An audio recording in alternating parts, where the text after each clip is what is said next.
tell me, what inspired you to create Januari AI? And tell me a little bit about what this product is. Yes, it was my obsession with prevention. My parents had experienced some very unlucky outcomes in the regular medical world. My mother was diagnosed with asthma, where she had heart disease, and that almost killed her because we didn't understand that she needs to be on a very, very, very, very strict diet. She should have no salt, no more than two grams of salt a day. And my father had colon cancer and had been under the care of an oncology department at one of the finest institutions in the country for 8 years when he found out he had stage 4 prostate cancer. And I was in the room with him, and I asked, well, he's been coming here for 8 years. Every 90 days he takes tests, and you've been monitoring him based on his previous cancer. Did you not find prostate cancer? And they said, oh, we don't test people for prostate cancer before they're 80, and after 80 almost everybody's got it. I was so unsatisfied with this answer. I thought, my father had changed his life entirely. He was a raw vegetarian for the last 25 years. That's probably why he hadn't died from colon cancer. And he had, had he kept his previous diet, he probably would have died. So he had beaten one cancer. There was no reason why he would have, he needed to have another cancer when he was taking such good care of himself and he was under the care of the best doctor. So I was very interested in why are so many people going to the hospital and getting sick? Why are so many people misdiagnosed? Why are so many people not screened? So I was looking for answers around prevention. And knowing that I was probably carrying a bunch of these risks, as the child of these two people. And I came across multiomics, the idea of multiomics. I learned about multiomics way before I learned about Mike Snyder. I know the two are inseparable, but I first came across actually Eric Topol's picture of multiomics, if you remember that famous slide. And it made instant sense to me, this idea that you could not be defined by just your A1C or cholesterol, that there was so much more to know about one's health, and that every kind of omic provided its own insights. And I was familiar with, of course, genetics, and I'd taken a 23andMe test, and my whole family had. Some of my family members had taken full genome tests, so I was pretty familiar with that. But I was fast becoming obsessed with the microbiome, and I was really interested in the other omics, specifically. I was learning more about wearables, and then, of course, I met Mike Snyder because of my pursuit of multiomics, and it was a really real dream come true because he had already been conducting a 4-year multiomic study, the IPOP study at Stanford, where he was monitoring 108 people for 4 years at a time. It's 9 years now. And he had been watching their progression from healthy, the ones that got sick, to disease, and what that involved. He also has type 2 diabetes, and he also is obsessed with wearables and how wearables can inform us about our health. He also had observed that people with perfectly healthy A1Cs had big spikes in their blood sugar as they aged. And this was really interesting. So he's the one who really pushed me. So basically, I met him to talk to him about multiomics and perhaps supporting his work. And immediately, we were supposed to meet for 45 minutes. It became an hour and a half. And then the second meeting we had, he said, I want you to be my co-founder. I believe we can do something for people for metabolic health. And there are 88 million people who have prediabetes. Most of them don't know it. Of course, that number 5 years later is 96 million people. Because that's amazing. Yeah, that number has grown that much just in 5 years. And so that's how our journey began. I was interested in prevention. I was interested in multiomics. He has type 2 diabetes. He believed in the power of wearables. I was also interested in AI. I think that was my bent as I was doing my research. I was learning what machine learning can do for health and how it can fill in missing variables, and how little medical research we still do, how little of human health we still understand. And the importance of everyone participating, everyone measuring, everyone contributing to research.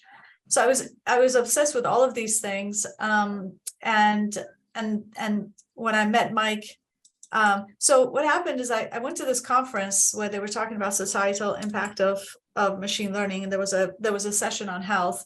There they encouraged us to go to this next conference that was available in 2 weeks. There I met Larry Smarr. Before I met Mike Snyder, who has measured everything about himself for a decade or more, I met Larry Smarr, who measures everything about himself. His microbiome. He's at UC San Diego also. So I first met him, and he was like, yes, I diagnosed this before everybody else, and I figured this out before everyone else, and I figured this out, and my doctor didn't notice that. So I first met him, and I was like, it was like love at first sight. It was like, oh my God, this is unbelievable. And then I met Mike Snyder shortly after, and I was like, wait, there's a world in which people are tracking themselves and then figuring things out long before their doctors do. And it seemed like a great answer to my prevention quest. And when was that around? Like, was that like? It was 2017. I met Larry Smarr in 2016. So it was August of 2016 that I fell onto, summer of 2016 is where I fell onto essentially machine learning and healthcare. And I went to this conference that was offered in Southern California. It happens every year. So I went there and I never looked back. And shortly after I met Mike Snyder, and then, so Mike's like, yeah, let's start a company. I said, well, Mike, before I met you, I already started this company named Januari, and I love the name. Can we just? Yeah, I love this name. Yeah. Yeah. My 16-year-old at the time came up with the name because it was about new beginnings, and it was about resolutions and new beginnings. And you know, Januari is based on the god Janus. Do you know the Greek god with the two faces, one face? No, but forward? Yeah. Yeah. So Janus has one face forward and one face back. Okay. So we think of the face back as the cards you've been dealt, your genetics, the way you grew up, the food you've been fed as a child, all your favorites, things that are your sort of preconditions and kind of what you're predisposed to. And then we think of the face forward as you, a person of reason, deciding how you want to live the rest of your life. And there's this element of time. So if you look at our mark, Januari, with those little two lines are corner of a calendar. Okay. So the idea is that you have some time in front of you and you have some cards you've been dealt. So what will you do in the time that is in front of you? What decisions will you make? And how can you make these decisions with as much insight and as much awareness and as much agency as you can? Because that's what is missing, is agency. People feel like, okay, I'll just go ask the doctor. And of course, doctors are very well-meaning and they are really trying to help you. But of course, they're never trained on nutrition. They are not trained to spend time with you to work on prevention. The incentives are not set up that way. And they're just like, they have 20 minutes and everything has to be like on your health insurance, and they only do what they're told. And unfortunately, like, they are good in emergency situations, but I think, but I don't think that they have the mindset. I'm sure they have the skills, but they're just not mentally in that space where they're preventative. They're more about treating what's in front of them and doing their due diligence. I find that very frustrating. Yeah, I think there's this notion, I mean, certainly they don't have time, that's for sure. The way things are set up, they don't really have time. But there's also this notion that people can't keep too many things in their head. I think there's some of it I find, I'm afraid, very negative. I don't have any other way of, it's very defeating. It's kind of like, people won't change.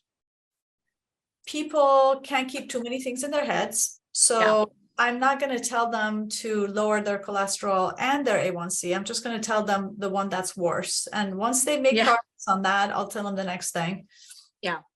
And there's also these kind of very generic solutions, you know, just go drop 25 pounds and go, you know, so there's very little faith, I think, in the patient being able to make changes. Yet we are given these really large goals that are overwhelming and insurmountable. If people do lose 25 pounds, they probably gain it back fairly soon. So it's not so easy. Like it's, you know, I think that people need a little bit more help than just being right. Like that's what we're saying. It's like, we can tell you all the things in the world, but we need to show you how, like give you small incremental steps to get there. Yeah. Exactly. And one, you know, one size fits no one, you know. Yeah. That's the problem. It's, you know, you may spike on Chardonnay, I may not spike on Chardonnay, or you may spike on 1 glass of Chardonnay, I may not spike on 3 glasses of Chardonnay. I've seen this all over, you know, in the last 5-6 years that I've been studying this since 2017. I've seen people, I've put lots of people on CGMs, and I've seen lots of different results for the same foods, for the same, you know, level of activity.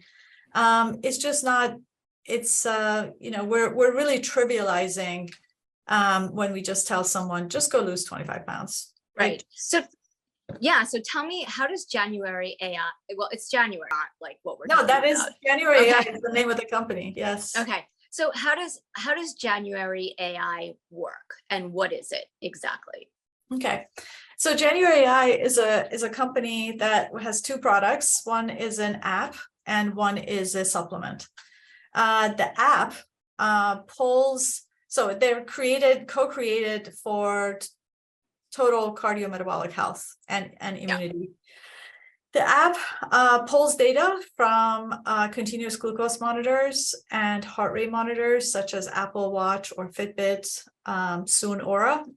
It can also get Garmin or Whoop from the Apple Health kit. Yes.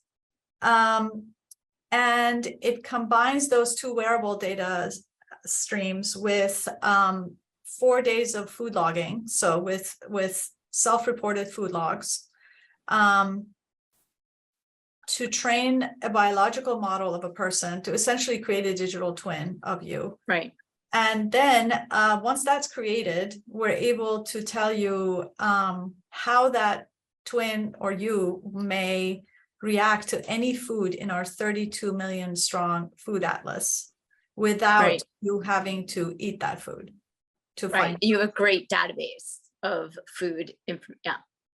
Yes. So if you have eaten, you know, food ABC over the 4 days of training, but now you want to eat food XYZ, you don't have to eat the same foods for us to know how you're going to react to them. You can eat completely different foods for us to know how you're going to react to them. That's the power of AI.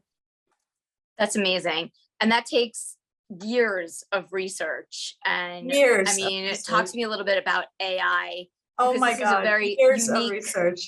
Yeah, this is a very unique part of Januari AI and what you do, which is very different from other products that are out there on the market. This takes it to a whole other level. Every product, including the apps that accompany CGMs and every other product out there, basically shows you your current glucose level. Right. And so some of them come with a nutritionist, and some of them give you a score, a metabolic score, which we actually, we think a metabolic score is way more complicated than just your glucose level. So we don't do that. So every other product out there is basically tell you what is. What the AI does is tells you what it can be, like, meaning what it would be if you were to do certain things. So what you can do with AI that you cannot do without AI is like something like, it's called counterfactual. So you can do counterfactuals where you can say, okay, now you ate a cheeseburger. What if you ate a burger with no cheese? What if you ate a turkey burger? What if you ate burger with fries? What if you ate burger, fries, and a shake? Now you took out the shake. What if you ate half of the burger? What if you had the burger without buns? Like, you can compare these things without actually eating all these scenarios. You can also do things like, here's your burger and 10-minute walk. What would have happened if you had walked 25 minutes? What kind of curve would you have had? Or here's your burger without a walk. Here's your burger with a walk. So these are the things that AI can do that, counterfactuals that the regular, show and tell cannot do. We also do things like, we frictionlessly. So do you want to learn more about how we came up with it or what it does? I want to know what it does, and I want to know why everyone needs to be part of Januari AI. Like, why is it so important that we're looking at our glucose as one of the things that we do every day? The number one reason why I think everyone needs to throw on a CGM and get onto Januari AI is that it is a fantastic experiential educational tool. You can actually experiment your way to what works for you and what doesn't work for you. It gets you away from generic nutritionist or life coach kind of suggestions. Eat oatmeal for your cholesterol. Don't eat oatmeal for your cholesterol. You can now experiment and say, if I had oatmeal and put a bunch of brown sugar and dried fruit on it, what would happen? What if I don't put those things on and put nut butter on it, and I put like some blueberries on the side, what would happen? So it is a very, very outstanding experiential tool, because a lot of times right now, people do a diagnostic and they tell you something. You go to, let's say Zoe, and you do Zoe for 6 months and says, here are your 10 great foods. You do Inside Tracker, which is a great product. They'll tell you, here are your superfoods. Okay, great. But how will I live day to day? Like, I'm at Starbucks right now. What should I do? Like, what's my decision at Starbucks? And Januari answers that question. You're standing in Starbucks and you want to know, should I eat this or not? And I think you want to know, I've been having this almond croissant every day with my coffee. Should I continue to have this almond croissant? You can look up how you're going to react to the half of almond croissant and maybe one hard-boiled egg, or maybe a different almond. If almonds is what you want, maybe you want to have a different almond pastry or something less. So I think the number one reason it's experiential is about learning about yourself, taking charge of your health, becoming aware, and really dialing that body. And making smarter decisions about what you eat, right? Because absolutely, you want to keep your glucose at a certain, like, everyone's glucose numbers are different for it's individual, but and your app will establish a baseline so that you have that education. Absolutely. So the question is, do you want to use your body as the lab, or do you want to use the twin, your digital twin, as a lab? Which one do you want to use? And I know that answer, because I know some of the athletes and some of the optimizers, they will not put certain things through their body at all. They're like, no way, I'm not touching that. Which I think is really smart. Some things they just know are not good for them. But most people don't know that, like, white rice is almost like brown rice is almost as bad as white rice. It literally is. Like, if you're going to eat your rice, you really want to have that white rice, just have that one spoon of rice, but just maybe have less of it. But don't think it's brown rice, I'm going to have a full plate of it, because it is not any better for you. I think it's an incredible tool. Now, what are the things you can do with it? You can, we talked about how you can look things up before eating them. You can do that at the grocery store. And after 4 days of training, no sensor, walk around in the grocery store and look up, just label, just scan their barcode, and just go to town and see this drink versus this drink, this cereal versus that cereal, this bread versus that bread, whatever you want.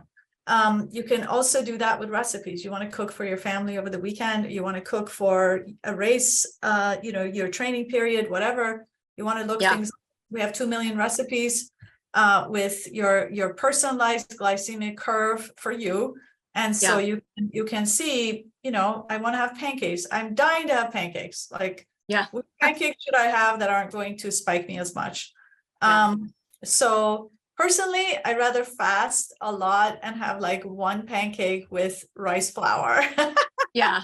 and I just think, indulge. And then I'll schedule it so I can go walk right after it, like immediately. I wouldn't just eat and like sit in my chair, but you can make all those mindful right, food choices by doing that. But it does way more than just increase your food IQ. It right. also tells you how long you're fasting versus how long you're eating. It's a really I know. critical thing. The app kept asking me when I was going to eat breakfast. I'm like, I don't eat breakfast. Yes. I do. I figured it out. I put my lunch in for breakfast, but I know Well, I'm in you trouble. can- I can delete that. I don't intentionally eat breakfast. It's not I'm not intentionally fasting, I should say. It's just that I start my day, I drink coffee. I do put creamer in my coffee, so I know that I'm already starting my blood sugar to move. And then I'm just like here working, and then finally around 11, I'm eating, and it's lunchtime though for most people. That's great. Yeah, That's really smart. Yeah, that's smart. Unless I have to work out. Yeah. Yeah, we have, we're able to tell how long you're fasting and how long you're Yeah. eating without you actually starting a fast like you do on Zero and Simple, things like that. You don't have to actually start and end a fast. We just track it for you. And then we can see, then you can see how you want to sort of progress and increase your fasting period, because we know intermittent fasting is so good for improving insulin sensitivity. So we know that it's really, really good for you. So we try to encourage fasting. The other thing we do is we track your last meal sleep gap. So track how long between your last meal and sleep. Like last night, I was in San Francisco for JP Morgan, and I ate dinner actually at 5 in between things, between two meetings. I ate at 5 and I slept at 9:40. So I actually had 4 hours. So by the time I finished my meal, it was about 5:40. So I had about 4 hours. So that was great. You can sleep well. Your resting heart rate comes down earlier in the night. But it's a number that a lot of people are interested in right now. They're interested in sleep. So we give you last meal sleep gap. So we're super excited about that. That's great. We also tell you how much fiber you're eating, which is fiber is critical for keeping your blood sugar balanced. So we tell you how much fiber is in your system and how much in your diet and how much more you need to have. And we encourage you to have more fiber. We also restrict your calories. So we figure out how many calories you can have based on how active you are. So if you're not very active, you don't get to eat a lot of calories. So we dynamically change that number. And so we encourage people to eat within their means being the amount of activity that they are affording themselves. So calorie restriction, intermittent fasting, fiber tracking, and then tracking of your movement before and after meals to let you know that you are moving after meals. So we're encouraging you to move after eating. And of course, helping you find your spiking foods and hack or eliminate them, either change their proportion, change their ingredients, somehow make sure that you're not on a routine basis eating foods that are spiking your blood sugar. So how does fiber help how does fiber help with glucose? And also, why is it bad that your glucose is spiking? Those are two probably separate questions. Sorry. So fiber makes you feel full. And so you don't want to eat as much food. That's one of the things that it does. Fiber, essentially the mechanism of fiber helping your blood sugar is through creation of short chain fatty acids. That sort of help produce GLP-1 and PYY. And these are essentially helping you feel satiated and full and not feel like you want to eat more. And so that's one of the things that fiber does. And they've done great studies. There's some studies out of China where they have fed mice, for example, they fed them a diabetes specific diet, and then they fed them a diet a very high fiber diet, and Yeah. and they've done much better in terms of their blood sugar with the strong, with the high fiber diet. And you're talking about soluble fiber. Yes. Soluble fiber. Yeah. Mm-hmm. Yeah. So what are some examples of soluble fiber, just for my listeners? In case we don't know. Well, we think of them as like, generally it's so funny because I'm thinking almost now as in a scientific way, like how we what we do in the lab. But just generally your soluble fiber are like, your fruits and vegetables, your grains and legumes and things like that. Of course, a lot of people that are interested in blood sugar, they're like, no legumes, no grains, eat no grains whatsoever. I myself eat a little bit of grains. I don't eat a lot of grains, but I have to tell you, I was eating quinoa for a couple of years, pretty much routinely as my lunch. And I realized it was very high carb, and I reduced the amount. So I still eat it, but just not as much as I was eating it before. Right. Yeah, but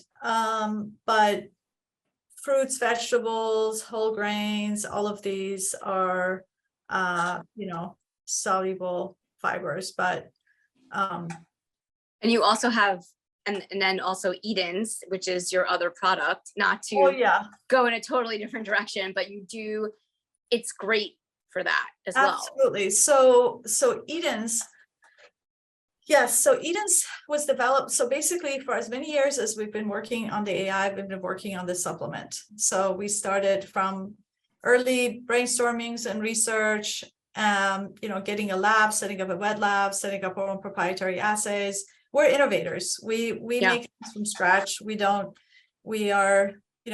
pioneers. We're proud inventors. So we took on study of prebiotics in a way that had never was done before. We took a very pharmaceutical approach to it. We developed our own assays. We put we looked at many fibers, thousands down to hundreds, down to tens, to come up with the 5 that is in Eden's. And we put them, through our own tests and our own things. We've also added, probiotics and polyphenols to this. So yes, so basically the problem with fiber is that people just don't get enough. So I think that's the issue. So our ancestral diets, our ancestors were eating way more fiber than we are today. They are eating, 100 to 150 grams of fiber a day, because I personally have been to Botswana and saw people pull out tubers from the ground and eat them. Peel it and eat it. That's just complete fiber. And the average American is probably getting less than 10 grams a day. So 95%, because it's really like broccoli or so, it's like how you would have to eat a lot of that all day long. You would have to eat a lot of that. And people who are eating a lot of packaged foods, the packaged foods are made to be delicious and go right down and make you feel good. And they're meant to be cheap and addictive. And, fiber doesn't improve its taste. If they added a ton of fiber to your Cheez-Its, you probably would notice. But so 95% of Americans are not getting enough fiber. So how do we get them to eat more fiber? Well, for one thing, they need to eat less packaged foods. They need to eat more whole foods, and they need to cook more and eat more, foods that they can track themselves, so that they can see, okay, I'm eating this now, and and tracking their fiber is critically important. And also to the extent that they cannot meet their, for women, it's recommended 21 to 25 grams of fiber a day. And for men, 30 to 38 grams of fiber a day. So to the extent that people are not getting that much fiber, they need to supplement. And so I personally eat a very high fiber diet, and I take Edens. I've been taking Edens for 3 years, 2 years. I've been taking some form of fibers for 5 years since I started my work, and I have yet to get COVID. I still have not gotten COVID. Knock on wood. And I don't get sick. And I don't get great. sick. The sickest I've gotten recently, I had a gastroenteritis for 24 hours. Oh my God. After I went to the health conference in Vegas, I came back with that. And that was a very unpleasant 24 hours, but I don't normally don't get sick. Yes. So, so I think Edens is great because I've added it to my daily routine, and I feel like, I do eat really healthy, but I definitely don't think I get enough fiber in the day. And I also love that it has polyphenols and, some of the pre and probiotics. So, I mean, in this day and age, we're sort of all used to doing these types of things. For me, it's much easier to drink it than to take pills. It's much easier. Yeah. I totally agree. I couldn't agree with you more. I think powders are so much easier than pills. I think there's fatigue out there. I can't take any more pills than I'm already taking. Yeah. And I really appreciate just I actually throw in a couple of other things into my water. I throw in I had an acupuncturist a couple of years ago, and he gave me a liver detox and a kidney detox. It's these, Chinese medicine, these kind of powders. So you put a tiny bit. So I put Edens, and I put a little bit of the liver detox and a little bit of the other one, and water, drink it. Half an hour later, you can eat, and, it's great. And usually you're full. I mean, if you're fasting, it's a great way to keep fasting because you feel full. But I think I'm super excited about Edens. We're getting really, really good marks. People love the flavor. It's great. It's really easy to drink. I mean, all the years of work that's gone into it's it pays off. We're very happy. It's doing very well. And you started both of these companies based on your personal experience of needing these kinds of products, but there is a major, major problem in the world when it comes to metabolic health. Can you give us an overview of the metabolic health crisis and what's happening with diabetes in the general population? Absolutely. Yeah. So basically, in the United States, 1 out of 10 people has diabetes. 1 out of 3 people has prediabetes. Some large number of people with prediabetes will end up with diabetes, something like close to 70%. So we have to, unless it's reversed. And the current method of reversal is weight loss, which we discussed earlier as something that people really struggle to do. So what happens is, so currently 96 million people have prediabetes, and 90% of them don't even know it. So, and there are 37.5 million people that are believed to have diabetes, type diabetes. 22% of those people are undiagnosed right now. So if you think about people that are walking around with diabetes and don't even know it, and you think about what COVID did, where people with underlying conditions, many of them lost their lives, and they didn't know that. It's like just not knowing, and you're walking around with this underlying condition, this chronic condition that you didn't even know about, and a pandemic takes you out, and that's really sad. So we really have a screening problem in the United States, which is where we started this conversation. Yes, we only screen people if they're over 40, if they're obese. And why are we doing that? Why are we screening children? Why aren't we screening everyone? Why isn't everyone, as part of their annual checkup, getting screened for metabolic health? That's really, really, really, really concerning. So half of the adult US population has diabetes or prediabetes. I mean, that's crazy. And these numbers also hold globally. So in India, like 100 million people have diabetes. They In China, almost 400 million people are believed to have prediabetes. By 2045, 800 million people are going to have diabetes. And imagine 3 times that prediabetes. So imagine 800 million with diabetes, another 2.4 billion people with diabetes. So you have 3.2 billion people out of, I don't know, 8 or 9 billion people that are going to have diabetes or prediabetes. So it is really a global problem, and obesity is rising in every country. And so we really have a problem. So what happens if you have excess blood sugar? You said, what happens to you if there's too much? If it's spiking. Yeah, if you are spiking. So basically the way your body's supposed to work is you work out, you do something, or you're thinking, you need glucose you need essentially energy for your body. And or you eat something, you give it some energy. You're supposed to have enough insulin to essentially come up and meet this glucose. Insulin is the mechanism, it's a hormone that lets your cells open up and take up the glucose. If you don't have enough insulin, if you don't produce it, like a person with type 1 diabetes, or a person with type 2 who was producing it at some point, but either is producing it too slowly or not in adequate amounts, because they just aren't, or because their pancreas is now damaged and it just can't produce insulin at adequate amounts. You have this excessive insulin glucose sitting in your bloodstream.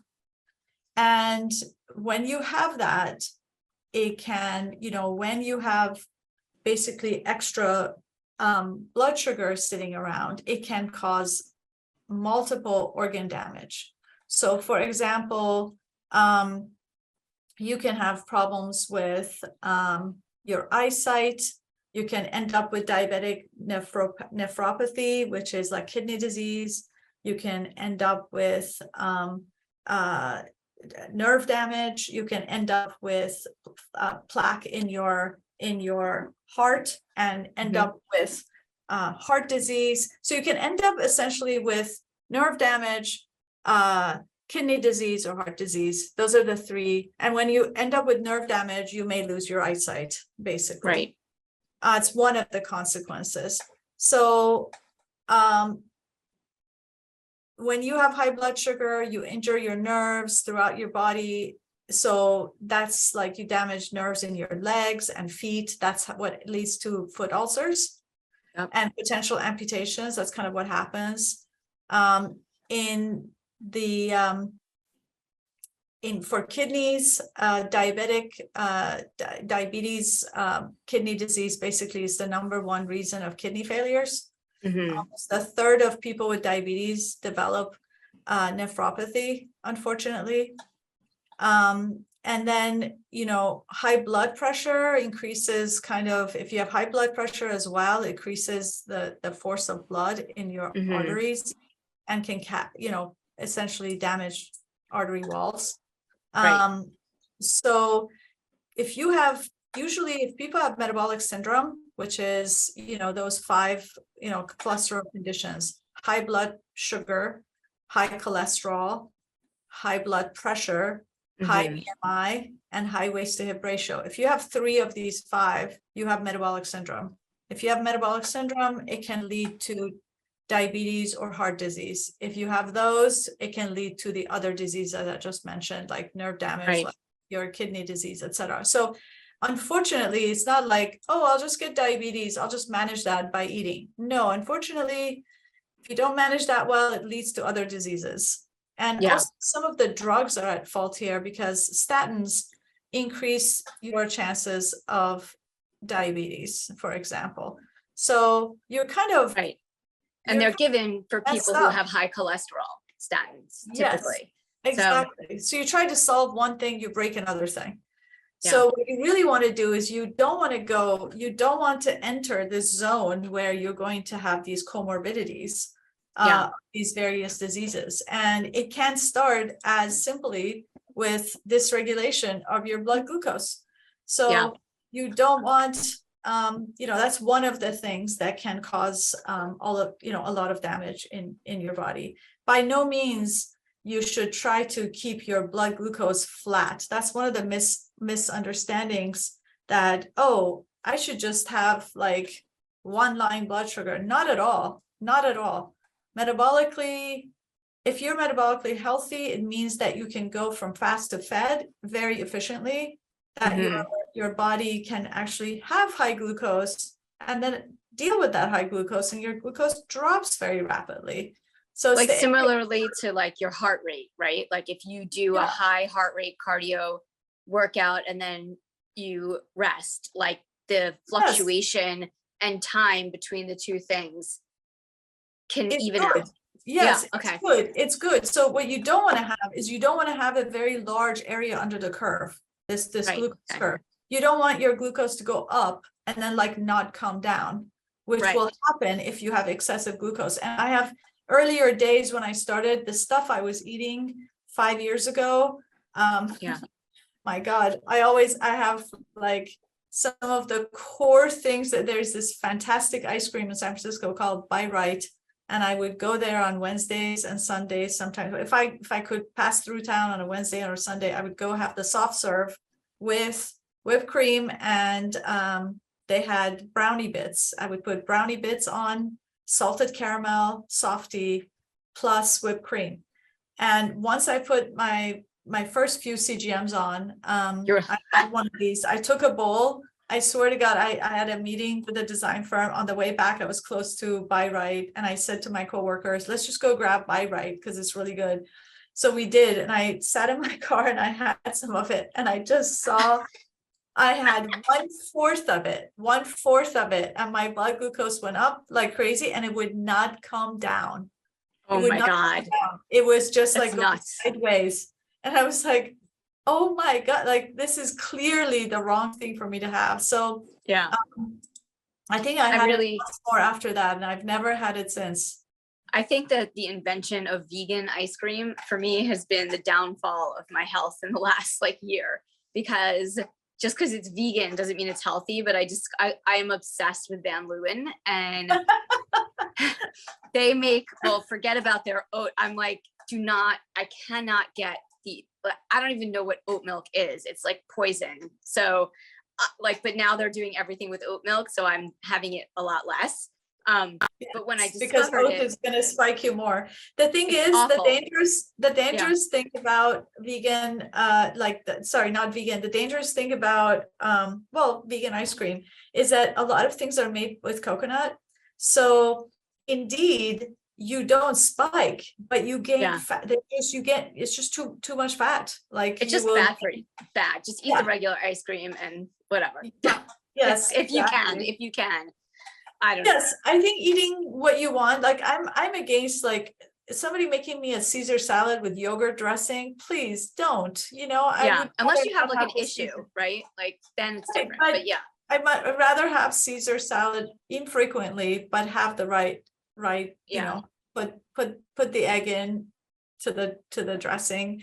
So I'm one of those people who really manage my portions so I can have what I want. Or I do the extremes where I eat really healthy multiple days in a row, and then I'll have a cookie, or I'll have a cake, or I'll eat a pancake, or I'll eat whatever I want, and then I'll go back to where I was.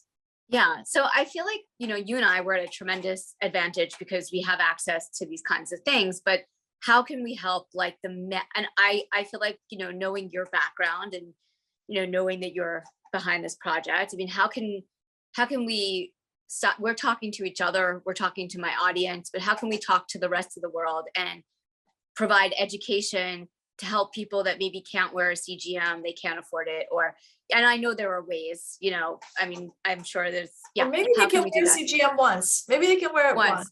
Maybe they can wear it once. I think a lot of people think of CGMs as something they need to wear every month. That's not the case. Certainly not with January. If you wear it once and we built a model then you can go out and look up all, your foods in the grocery store, at the restaurant, in the menus. I think the way to make everyone healthy I do sincerely believe, Marnie, I think the world we're heading to is a turbulent world. Yeah. We're going to have 10 billion people by 2050. We're going to have hundreds of millions of climate refugees. There's not going to be seafood in the ocean. Yeah. I mean, we're going to have a lot of issues. There's going to be water. Water is going to be really, fresh water is going to be in scarce. I think the biggest way to build wealth in this world is health. I absolutely believe that. That's why I do what I do. That's why I wake up every day. I spent my life, a good chunk of my life in philanthropy and actually helping nonprofits and things like that. And when I came back to the dark side in 2013, I wanted to do meaningful things. So I've worked on very, very meaningful projects, including starting January from 2016 on. I had the ideas of doing something for health and helping people. I think the best way to help people is, to find ways of helping people to get to know themselves.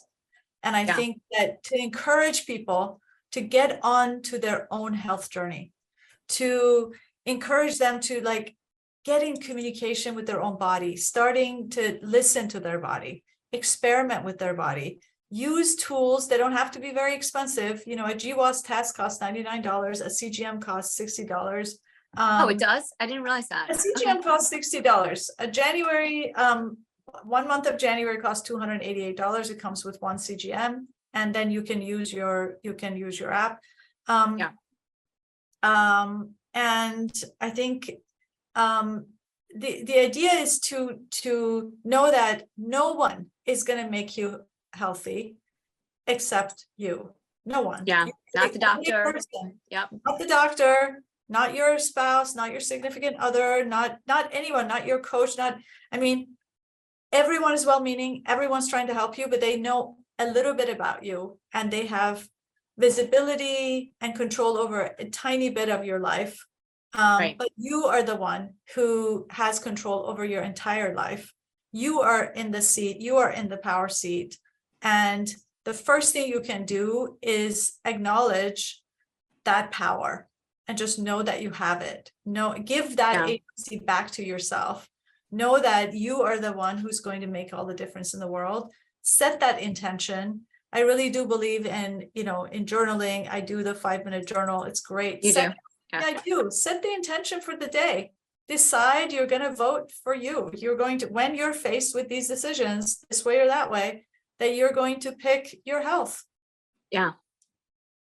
I think that's amazing. And you sort of touched on your background, which I think is also incredible. You've had a long career in technology, investing, and philanthropy, and have worked with some pretty incredible companies that everyone knows. So maybe give me a little bit about your background before you got into Januari AI and Edens and what you're doing now.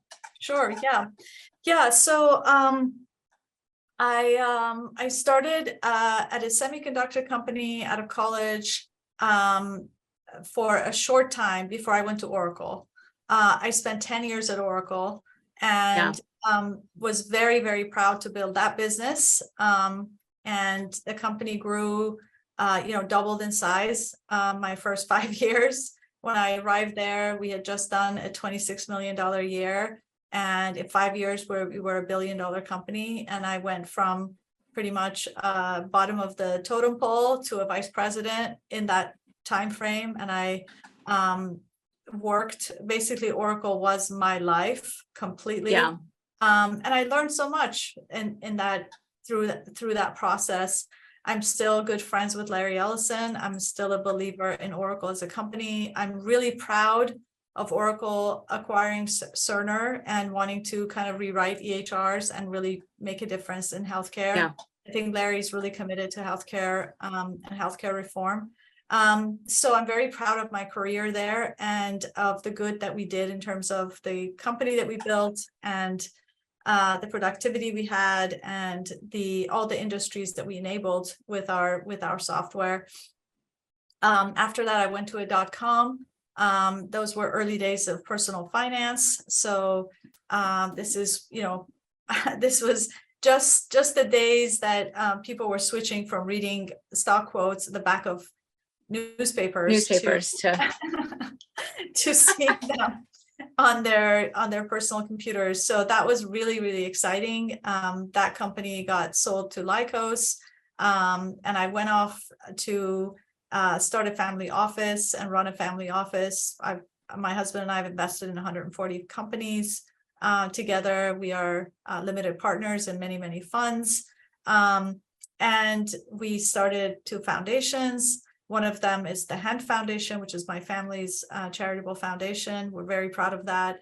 I also have 2 amazing kids who I homeschooled and that's cool. sent to school. I took them to 105 countries, and I was their primary teacher. They are now out of college and working. So yeah, it's been an incredible journey. It is really a privilege of a lifetime to be able to work on health, to be able to work on bleeding edge technologies, to be able to use AI for good, and to, be able to build wealth for people through health. And what are some lessons that you take from the world of your corporate career to being an entrepreneur and co-founder in this company?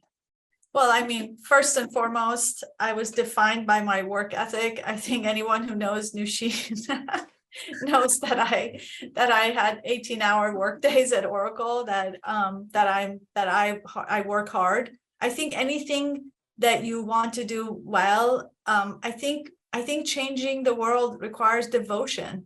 It's not something you can kind of do at an hour at a time. Of course, you can do 1 hour at a time. You could meditate. You could be a more balanced person. Of course, you can always improve the world 1 hour at a time. But if you want to bring AI to health, believe me, people laughed or they just walked out. Yes. I interviewed so many people in 2016 and 2017 who said AI in health. They couldn't even they were like, there was no precedence for it. There was big data. There was data science, but there was certainly no one has applied AI to the human, the body, what I call personal science. And so to do things like that are extraordinary, that are pioneering, that are revolutionary, you need devotion, you need vision, you need devotion, you need to stick with it, you need grit. And all of those are relevant in the corporate world as well. They are just more relevant to a small company because you are basically giving life to something that doesn't exist at all. Yeah. I mean, it sounds like you've kind of always been on the cutting edge in that space where it's I always equate these things to surfing, and I've never surfed, but I feel like it's out waiting for the wave, and then you're just on the wave, and it's a struggle to catch it, right? And those are the people, it sounds like you're always at that kind of point in your career, right? And so this is not a new journey for you, right? No, I challenge myself. I love the impossible. I love the things that people have told me, write a book about parenting, you should write a book about travel, you should write a book about diasporas and everything else. At some point I will, for sure. But I think I'm continuously more interested in the journey and discovery and figuring out what I can do and how I can have impact. Than to pause and yet, at least so far. But I will. I think that time will come. Yeah, I mean, there's always another time when right now you're in the doing, then you can be in the teaching. What do you think about obviously you're in the health and AI business, so where do you see it going 5 years from now? It's amazing. I'm a fan. Oh my God. I think we are just at the very, very early innings. So I think what's going to happen is, I think there are going to be more wearables. I think more people are going to wear more wearables. Yes. I think we're going to have continuous data, which is going to help us to, pick up essentially, have longitudinal data on people. Once somebody is born, fitted for 15 years, a lot about their heart rate. So lots more wearables. I think they're going to become smaller. They're going to become lighter, more ergonomic. I mean, this Aura ring is 4 grams. Yeah. So it's really easy to wear. You can, it's titanium. You can sleep with it very easily without disturbance. So I think definitely more wearables, and more omics. I think people are going to mix more omics ourselves. We are excited to give people microbiome tests in the future. Hopefully not too distant in the future, but we want to mix their wearables information. Like microbiome test, like a GI map test, or so yes, because we're giving I took one. Yeah. So we want to give you a microbiome test before you take Edens, and then give you Edens, and then give it to you again to see how it changed, how your microbiome changed. And then over time, with the combination of data that we're getting from Januari AI side, plus your microbiome test, we should be able to, over time, slowly change your Edens formula to actually have a more personalized formula for you. That's so awesome. That's our goal. Our goal is to have a personalized Edens N of 1, which takes a few cycles. So I think what's going to happen is more wearables, more omics, definitely more AI. I think we're going to see, we need to crack open the healthcare system. It's too opaque. It's way, way, way too opaque. I think President Obama tried to, basically made possible for people to get their EHR records. President Trump made it possible for people to get fees and like what it costs to get services at hospitals. I think we need more of those things. I think we need every president who comes in, look at the healthcare system and say, we need to bust this open. This is way too opaque. It should run like financial services, like nothing should be hidden. It's not allowed to be hidden. There are so many rules to make sure they're not hidden. And in healthcare, there's so many rules to make sure they are hidden. They're gag orders. Yeah.